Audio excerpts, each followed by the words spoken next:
அப்ப இருந்த மனநிலை என்ன ஆச்சு? ரெண்டே விஷயம்தான். எந்த நிலையில் நீங்கள் பிசினஸ் பண்ணாலும் சம்பாதிக்கிறதுக்கும் சாதிக்கிறதுக்கும் ரெண்டே விஷயம். ஒண்ணு, பழக்க வழக்கங்களை கிரியேட் பண்ணுங்க. உங்களுக்கான ஒரு ஹேபிட்டை கிரியேட் பண்ணுங்க. சக்சஸ் ஹேபிட்டை கிரியேட் பண்ணுங்க. ரெண்டாவது, அது ரொட்டீனா பண்ணுங்க.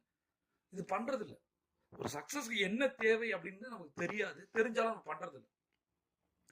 கன்சிஸ்டன்சியா இல்லை அப்படின்னா ஜெயிக்க முடியாது. ஆரம்பிக்கும் போது அப்ப இருந்த உற்சாகம் இப்ப போயிடுச்சுல. நான் சொல்லுவேன், நிறைய பேர் வந்து செல்ஃப் மோட்டிவேட்டடா இருக்க மாட்டாங்க.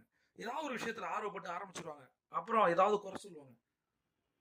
யாரை பற்றி ஒரு பிசினஸ் பார்ட்னரையோ அல்லது யாரோ ஒருத்தர் ஆரம்பிக்க சொல்லிட்டாங்கன்னு வச்சுப்போம், ஆரம்பிச்சிட்டீங்க, அவங்க போயிட்டாங்க.